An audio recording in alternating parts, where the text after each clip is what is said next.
Halo semua, balik lagi di channel aku, Filmet. Oke, part kali ini aku akan bahas soal tryout dari Pahami V tentang subtes pengetahuan kuantitatif.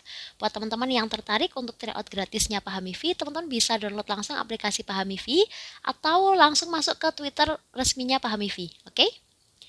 Nah, di sini ada bentuk soal flowchart. Flowchart ini sering banget muncul di UTBK 2024, baik PK maupun PM. Jadi teman-teman wajib banget bisa ya. Di sini diketahui untuk mulai X maka masuknya ke bawah Y sama dengan 3X plus 1. Jika hasilnya ganjil maka ke sisi kiri dan outputnya adalah Z. Jika bukan ganjil maka ke kanan dan outputnya adalah Z juga. Nah, di sini untuk bilangan asli W, notasi W faktorial menyatakan W faktorial dengan W faktorial sama dengan W kali W min 1 kali W min 2 sampai dengan 1. Dan 0 faktorial sama dengan 1. Nah, sebagai contoh ya, misalnya nih aku punya angka 5 faktorial. Berarti perkalian 5 dikalikan ke bawahnya lagi. Berarti 4, 3, 2, 1. Sampai menemukan angka 1. Gitu ya. Nah, kemudian yang dicari adalah jika X-nya sama dengan 4, maka nilai Z-nya sama dengan bla bla bla. Oke. Kalau X-nya 4, berarti nilai Y-nya itu sama dengan 3 kali 4 ditambah 1. Hasilnya adalah 13. Apakah 13 ganjil? Berarti masuknya ke yang sisi kiri. Nah, di sini W sama dengan Y plus A per 2. Y-nya sudah ada, tapi nilai A-nya belum ada, berarti harus kita cari dulu. Carinya dari mana? Dari dua informasi yang diberikan di atas. Nah, sekarang kita coba cek ketika X-nya sama dengan 2, menghasilkan Z sama dengan 120. Oke, berarti ketika X-nya sama dengan 2, berarti masuk ke Y. Y-nya sama dengan 3X plus 1. Jadinya 3 kali 2 ditambah 1. Hasilnya adalah 7. Apakah 7 ganjil? Berarti masuk ke sebelah sini. Iya. Berarti W sama dengan Y plus A dibagi 2. Oke. Kemudian kita masukin nilai dari Y-nya, berarti di situ W sama dengan 7 ditambah A dibagi 2. Masuk lagi ke bawah, Z sama dengan W faktorial, berarti Z sama dengan 7 plus A per 2 faktorial. Gitu ya. Nah, kemudian outputnya adalah Z. Di mana kalau misalkan X-nya 2, Z-nya 120. Berarti di sini kita ubah aja menjadi 120 sama dengan 7 plus A per 2 faktorial. Nah, 120 sendiri itu setara dengan 5 faktorial. Berarti tulis aja 5 faktorial sama dengan 7 plus A per 2 faktorial. Nah, karena sama-sama ada faktorialnya, coret aja. Berarti 5 sama dengan 7 plus A dibagi 2. 2-nya pindah ke atas, berarti 2 kali 5 hasilnya adalah 10. Berarti kita tulis di sini ya, 10 sama dengan 7 plus A, sehingga nilai A-nya sama dengan 10 dikurangin 7 atau setara dengan 3. Nah, kita sudah menemukan nilai A-nya itu sama dengan 3. Masuk lagi ke soalnya, tadi yang dicari adalah X-nya sama dengan 4. Oke, kita coba ketika X-nya sama dengan 4. Berarti nilai Y-nya sama dengan 3 kali 4 ditambah 1. Atau setara dengan 13. Apakah 13 ganjil? Iya, berarti masuknya ke sini, W. W sama dengan Y plus A dibagi 2. Y-nya 13, A-nya ketahuan 3 dibagi 2. 13 tambah 3 dibagi 2, berarti hasilnya adalah 8. Berarti masuk lagi ke bawah, Z sama dengan W faktorial. Berarti Z-nya sama dengan 8 faktorial. Sehingga output Z adalah 8 faktorial. Opsi yang tepat dalam soal ini adalah yang C, 8 faktorial. Oke? Oke, kita next ke soal berikutnya. Oke. Ini masih soal Pahami V ya. Di sini aku bahas soal semua dari Pahami V. Di sini diketahui bangun datar, kemudian ada masing-masing koordinatnya. Diketahui titik A, B, C berada di kuadran 1. Luas segitiga A, B, C adalah 60 satuan. Pernyataan mana saja yang bernilai benar berdasarkan informasi di atas? Oke, kalau ngomongin soal luas segitiga, luas adalah rumusnya alas kali tinggi dibagi 2. Luasnya 60 satuan luas. Nah, alasnya mulai dari 2 sampai dengan P. Atau kalau misalkan susah digambarin ya, boleh kita bikin kayak koordinat kartesius. Gini, sebentar. Nah, Nah, jadi anggap aja di sini itu 2, di sini 1 karena 2,1. Kemudian di sini P, di sini 1. Kemudian di sini titiknya adalah Q, di sini sampai dengan 11. Oke. Nah, berarti untuk alasnya 2 sampai P atau bisa juga ditulis P-2. Nah, kemudian tingginya. Tingginya kan berarti mulai dari titik sini sampai dengan ke atas. Atau sama dengan titik 1 ini sampai ke 11. 1 ke 11 berarti panjangnya adalah 10. Kemudian kita bagi dengan angka 2. Kita coret aja nolnya. Berarti kita pindah ruas 2-nya ke atas. 2 kali 6 hasilnya adalah 12. Sama dengan P-2. Sehingga nilai P-nya sama dengan 12 ditambah 2 atau setara dengan 14. Nah, berarti pernyataan yang pertama dia salah karena bilangnya 12. Seharusnya 14. Kalau tipe UTBK, opsinya itu sering banget kayak gini ya. Jadi tipenya biar cepat, 1 salah, 3 itu pasti salah. Kalau opsinya kayak gini. Jadi langsung aja ini kita salahin. Sekarang kita ke poin yang kedua. Q sama dengan 16, jika Q sama dengan 16, gradien BC adalah 2. Oke. Kalau ketahuan P-nya itu 14, berarti koordinat B-nya bisa kita tulis 14,1. Kemudian titik C-nya Q, 11. Kalau Q-nya 16, berarti 16,11. Mencari gradien, rumusnya adalah Y2 min Y1 dibagi X2 min X1. Di sini anggap aja sebagai X1 Y1, ini sebagai X2 Y2. Ini boleh kita balik ya, misalkan di sini sebagai X2 Y2, di sini X1 Y1 itu juga boleh.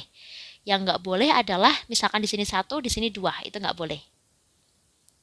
Oke, tinggal masukin aja angkanya, Y2-nya adalah 11. Y1-nya 1, X2-nya 16, X1-nya 14. Oke, 11 kurangin 1 hasilnya adalah 10. 16 kurangin 14 hasilnya adalah 2. 10 dibagi 2 hasilnya adalah 5. Berarti pernyataan yang kedua juga salah. Oke, nah kalau lihat di opsinya nggak ada tuh semuanya salah, berarti 4 ini pasti benar. Sehingga opsi yang tepat adalah yang do. Oke, kita next ke soal berikutnya. Oke, di sini masih seputar geometri ya. Ini juga soal pahami V. Di sini diketahui trapesium siku-siku AECD. AECD. Oke, berarti siku-sikunya di sebelah sini. Panjang sisi AE dan CE berturut-turut 12 cm dan 8 cm. Luas trapesium siku-siku AECD adalah 88 cm persegi. Jika keliling jajar genjang ABCD adalah P plus 4 akar Q cm dengan P dan Q bilangan asli, maka nilai P plus Q adalah bla bla bla. Oke, kita masuk ke luasnya sebuah trapesium. Luas trapesium itu rumusnya adalah A ditambah B dibagi 2 dikalikan tinggi. Di mana A dan B itu bagian bawah sama bagian atasnya. Boleh dibolak-balik sama aja. Oke, di sini A-nya itu sama dengan 12. Kemudian B-nya kita nggak tahu, tulis aja DC. Dibagi 2, dikalikan tingginya. Tinggi trapesiumnya adalah 8. Nah, di sini diketahui luasnya adalah 88. Boleh kita sederhanain aja biar lebih gampang. Dibagi 8, 1, dibagi 8, 11. Oke, 2-nya pindah ke atas, 11 kali 2, berarti hasilnya adalah 22. Sama dengan 12 ditambah DC. Nah, berarti DC-nya itu sama dengan 22 dikurangi 12, hasilnya adalah 10. Nah, berarti di sini DC-nya itu 10. Karena ABCD itu bentuknya adalah jajar genjang, berarti kalau DC 10, AB juga 10. Kalau AB 10 berarti BE-nya itu 2, karena 12 dikurangin 10. Nah, untuk mencari panjangnya BC boleh menggunakan teorema Pitagoras. Berarti BC kuadrat sama dengan BE kuadrat ditambah EC kuadrat. Nah, BE-nya 2 berarti 2 kuadrat ditambah EC-nya berarti 8 kuadrat. 2 kuadrat hasilnya adalah 4, 8 kuadrat hasilnya adalah 64. Berarti totalnya adalah 68. Kalau mencari BC aja berarti akar dari 68. Akar dari 68 itu setara dengan 2 akar 17. Oke? Nah, berarti di sini BC-nya itu 2 akar 17. Tentu AD sama dengan BC, berarti di sini juga 2 akar 17. Sehingga untuk mencari keliling dari jajar genjang ABCD, berarti 10 ditambah 2 akar 17 ditambah 10 ditambah 2 akar 17. 10 tambah 10 berarti hasilnya adalah 20. 2 akar 17 ditambah 2 akar 17 hasilnya adalah 4 akar 17. Nah, keliling ABCD diketahui P plus 4 akar Q. Berarti di sini boleh kita simpulin P-nya itu sama dengan 20 dan Q-nya sama dengan 17. Yang dicari adalah P plus Q, tinggal kita jumlahin aja, berarti hasilnya adalah 37, sehingga opsi yang tepat dalam soal ini adalah 37. Oke, sebelum aku lanjutin ke pembahasan berikutnya, silakan teman-teman untuk like, comment, share, dan subscribe video ini, oke? Kalau teman-teman mungkin ada pertanyaan, teman-teman boleh tulis di kolom komentar ya. Nah, sekarang kita lanjutin ke soal berikutnya. Di sini materinya tentang bangun ruang. Suatu tabung yang ukuran tingginya sama dengan diameter alasnya memiliki volume sebesar 16 pi. Oke, berarti tingginya itu sama dengan diameter. Diameter itu setara dengan 2 jari-jari, berarti tingginya itu sama dengan 2R. Yang dicari adalah jari-jari tabung tersebut. Oke, kalau volume tabung rumusnya adalah pi R kuadrat T. Volumenya adalah 16 pi. Kemudian di sini pi R kuadrat, T-nya kita masukin dengan 2R. Oke, kemudian pi-nya boleh kita coret aja biar lebih sederhana. 2-nya boleh kita sederhanain juga, dibagi 2, 1, dibagi 2, 8. Sehingga 8 sama dengan, di sini R kuadrat dikalikan R, berarti R pangkat 3. Nah, 8 sendiri itu bisa kita tulis menjadi 2 pangkat 3. Sama dengan R pangkat 3. Berarti nilai R-nya sama dengan 2. Sehingga opsi yang tepat dalam soal ini adalah yang A. Oke, kita lanjutin ke soal berikutnya. Di sini, fungsi F dan G didefinisikan sebagai berikut. Fx sama dengan 4 per X plus 1 dengan X tidak sama dengan negatif 1 dan Gx sama dengan 2X min 5. Mungkin buat sekedar informasi aja ya, di sini ada syarat X-nya itu tidak boleh sama dengan min 1. Kenapa sih ada tulisan ini? Karena di sini X plus 1 itu sebagai penyebut. Seperti yang kita tahu, penyebut itu nggak boleh sama dengan 0. Berarti X plus 1 itu tidak boleh sama dengan 0. Sehingga X-nya tidak boleh sama dengan min 1. Nah, di situ asal-muasalnya. Oke, kita lanjutin. Titik potong grafik fungsi F dan G memiliki koordinat A, B. Berdasarkan informasi yang diberikan, manakah hubungan antara kuantitas P dan Q berikut yang benar? P-nya adalah A dan Q-nya adalah 6. Oke, kalau dia yang dibicarain adalah titik potong, berarti boleh kita sama denganin aja. Fx sama dengan Gx. Oke, kita tulis fungsinya Fx yaitu 4 per X plus 1. Kalau Gx-nya adalah 2X min 5. Nah, kalau kita pindah ruas, berarti jadinya 4 sama dengan 2X min 5, kita kaliin dengan X plus 1.